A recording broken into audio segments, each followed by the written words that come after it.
Welcome to the RV Rental Secrets podcast. I'm your host, Stacy Maxon, and I'm thrilled to guide you through the journey of launching, growing, and managing a profitable RV rental business. Hey, y'all, welcome to another episode of RV Rental Secrets podcast. I am your co-host, Garr Russell, here with Stacy, still trucking Maxon. Stacy, how you doing? Good. For those that don't know, we kind of did an episode like this last week, and it kind of fits with our theme, I think, was the podcast didn't actually record. So we were going to talk about kind of how things happen and how you keep moving forward with that. And the reason why we were going to talk about that last week is I was actually in an accident. Everyone's okay, thankfully. But we were in Vegas for RV rental conference, 2,500 miles away from home. And someone came through the intersection. We had the green light and they hit our fifth wheel. So it was not drivable anymore. So we were in a situation basically where we were stranded in Las Vegas and we kind of had to figure out what to do next. So I think that's kind of what we're going to talk about today is, how to move forward in situations that you can't control. Yeah. And when we did, when we thought we recorded this, it was literally like days after, and you guys are sitting in your truck in a parking lot. And I was applauding you. I'm like, Stacy, you are a rock star. Good for you. That's why I called you Stacy Still Trucking Maxon, because you're still trucking. You're like, yeah, might as well. I don't feel too inspired today, but what's that got to do with it? And when we're an entrepreneur, it's not necessarily always about being inspired. I saw a quote the other day from Alex Hermosi, for those of y'all that follow him. He's this brilliant businessman. He said, when the fun wears off, that's where the real work begins. And we have those moments where it's not fun, so it actually feels like work. And Stacy was in that moment where she wasn't having fun, but she's like, well, I don't feel inspired, but let's just go ahead and do it.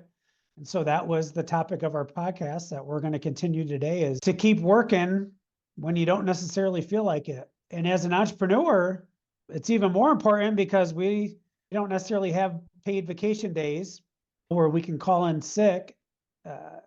That's one of the perks and the downsides to entrepreneurship. So Stacy, like I said the other week, good for you. I'm so proud of you for keeping on and pushing on. And here we are. I think when something like that happens, you immediately try to seek comfort. So when we were kind of stranded, the first thought was like, okay, we have to go back to New York. That's where all of our family is. They'll support us. They'll help us through this. And my husband and I kind of talked it through, and we realized no, we need to stay on track. Our original plan was for us to go to Florida. We were going to spend the winter there and work on, building fireside.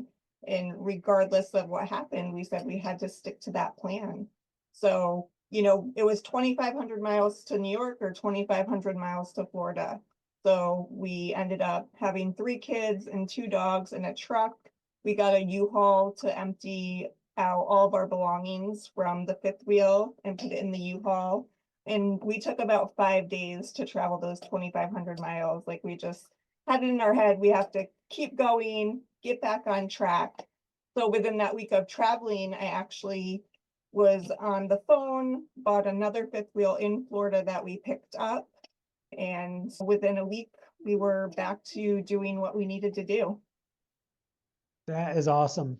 It makes me think of what I like to call responding instead of reacting. And in the moment when life happens and literally the chemicals start flowing, the adrenaline and the emotions and all that, we have a choice to grab a hold of those emotions and react, or we take a breather, take a step back. Praise God for spouses, because usually you both aren't freaking out at the same time. God kind of wires us that way, right? When one of us is freaking out, the other one's level-headed, and vice versa.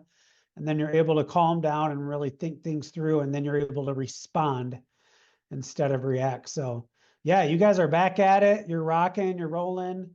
And, to curve this over into the RV rental industry, y'all have been there. You've got an RV that's out on a rental, and it's the end of the world for the renter because it smells inside the RV, or because what are some other things that happen, Stacy, where the renters freak out and they say their vacation's ruined? What are some common ones? I'm drawing a blank here. I mean, just, the refrigerator doesn't get cold as quickly as they would have liked, so all their food is going to go bad. There's all those little things where things aren't even broken, but it just is an inconvenience to them where they can, like you said, feel like it's the end of the world.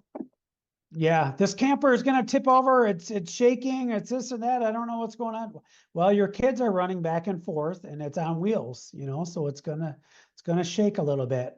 And then our tendency, just as human beings, and then throw entrepreneurship on top of that, where we want to make our customer happy because we don't want a bad review, is we can get into reacting instead of responding, and we totally feed into their emotions of the moment. And, oh my gosh, I'm so sorry, that's horrible. Here, let me give you a half off. Let me swap out the RV. Let me this, let me that. When instead we could literally wait 30 minutes before you respond. Because if they send a message and you've replied within 20 seconds, 2 minutes, 5 minutes, 10 minutes, you're probably most likely going to react. You're going to react by overcompensating, or you're going to react by getting super defensive.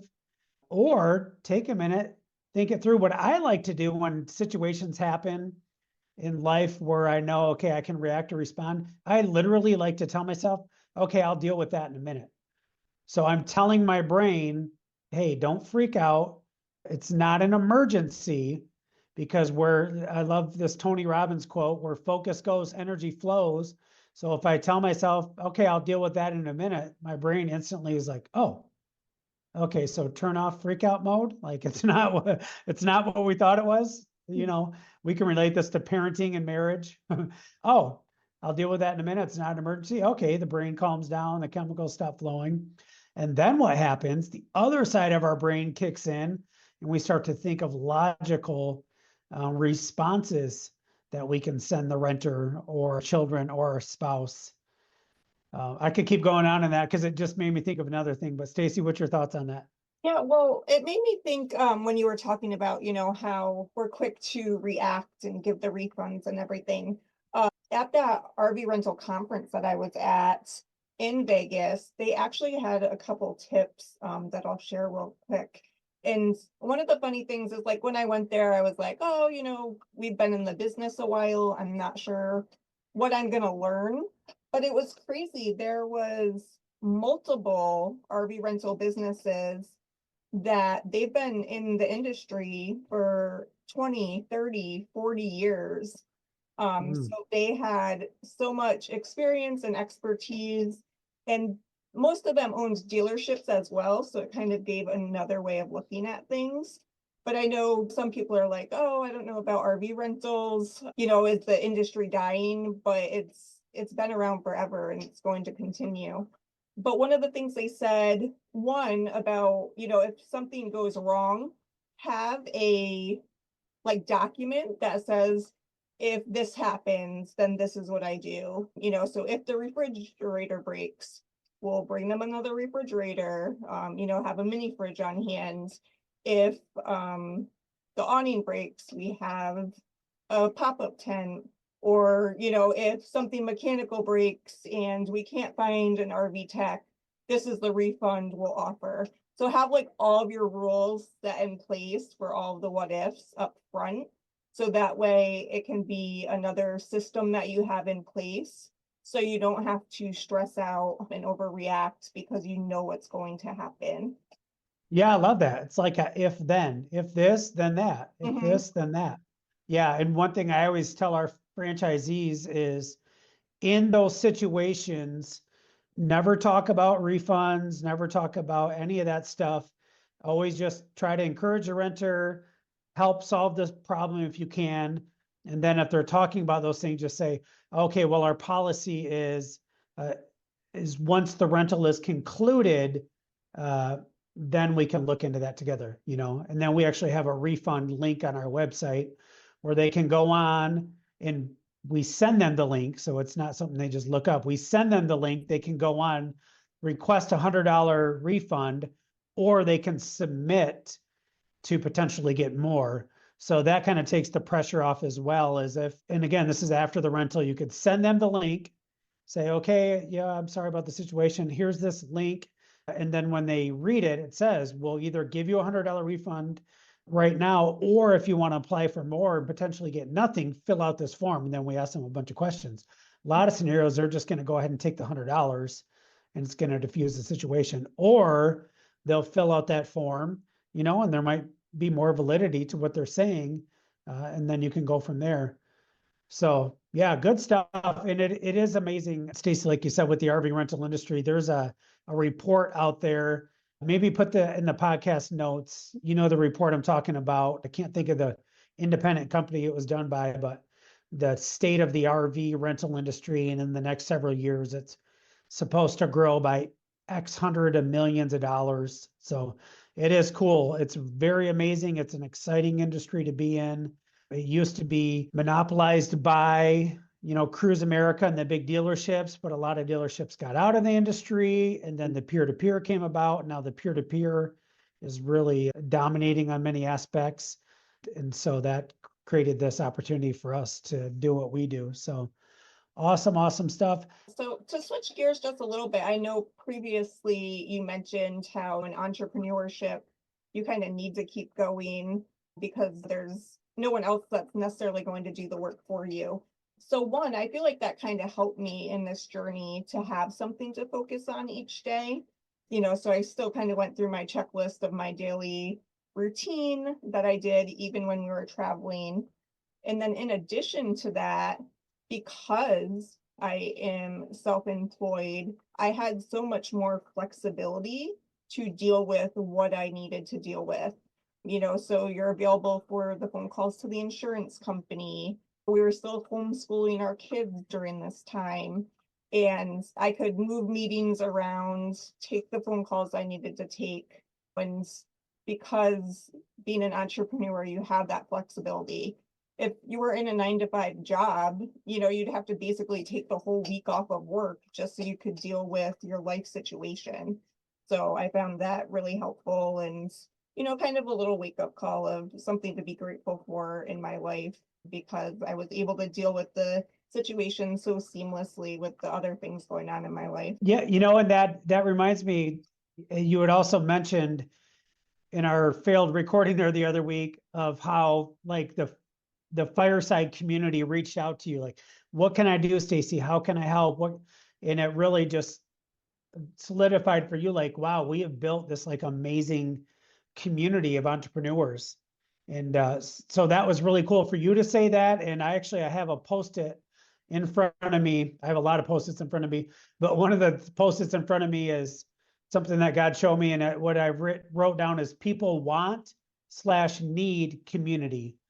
And man, it's so powerful to have a community. And really that's, what we're trying to build, what we built with Fireside, what we're trying to do with the RV Rental Secrets podcast is give back to the community in general, the RV rental community. And it's just so powerful to know that you have like-minded people, especially in the same industry, where we can sharpen each other and encourage each other and pick up the slack and lessen the burdens.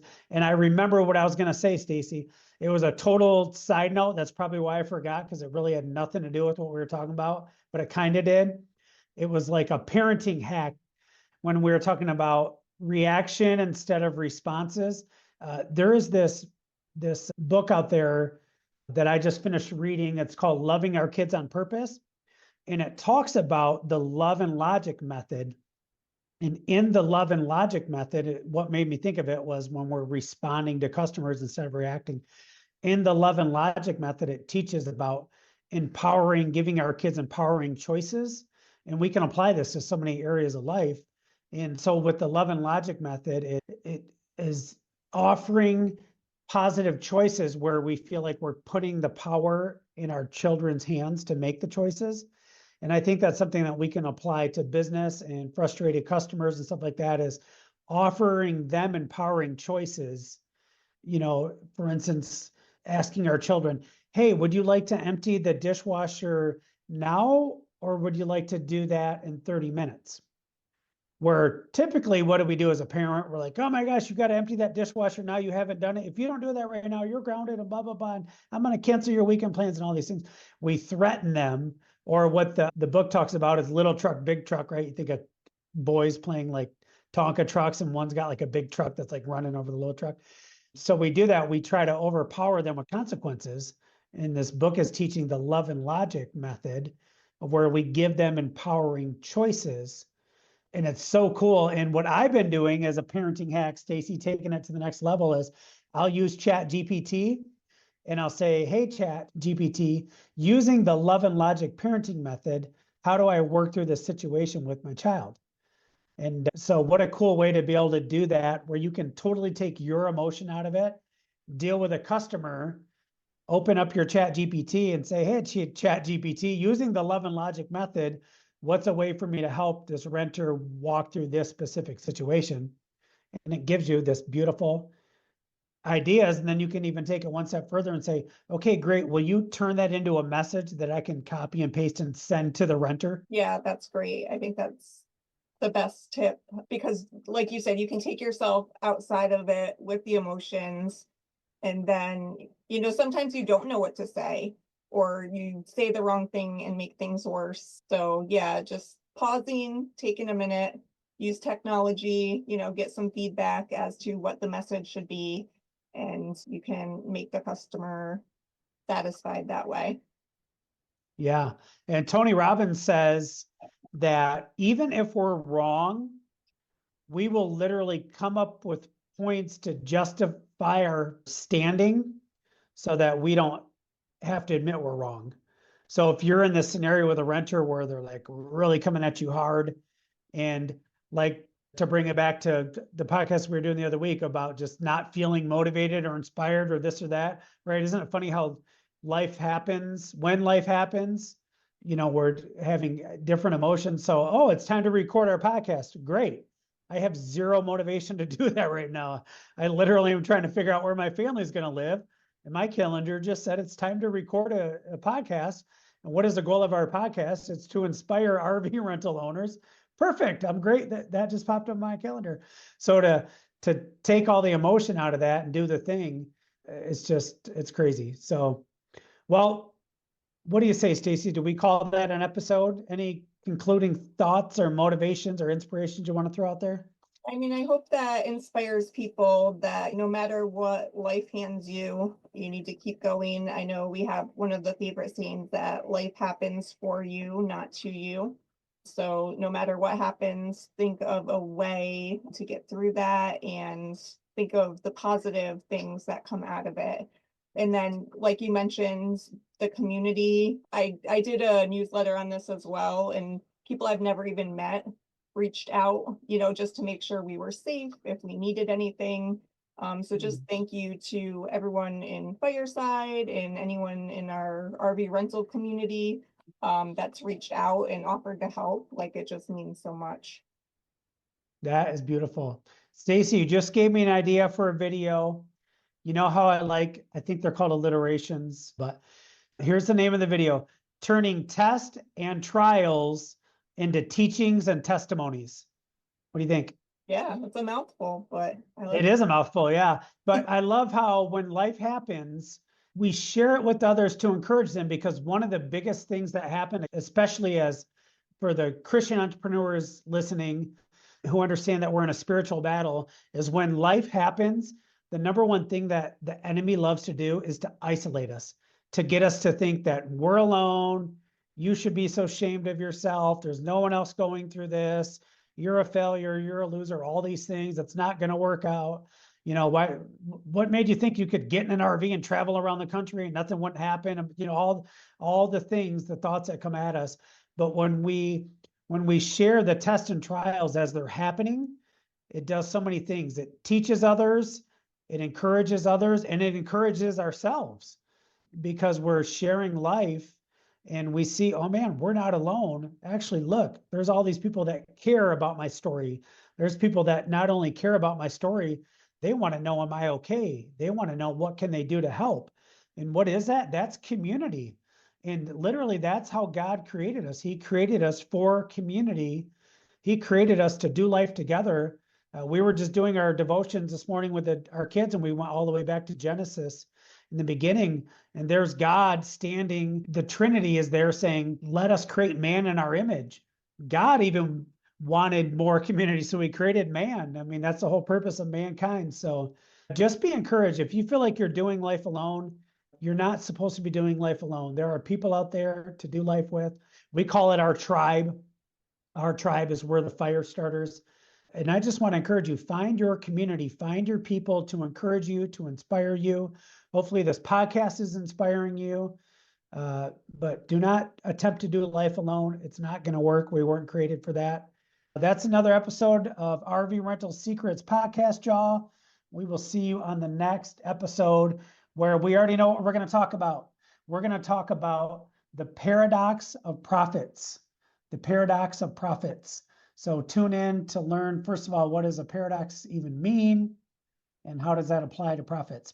All right, y'all, we'll see you in the next episode.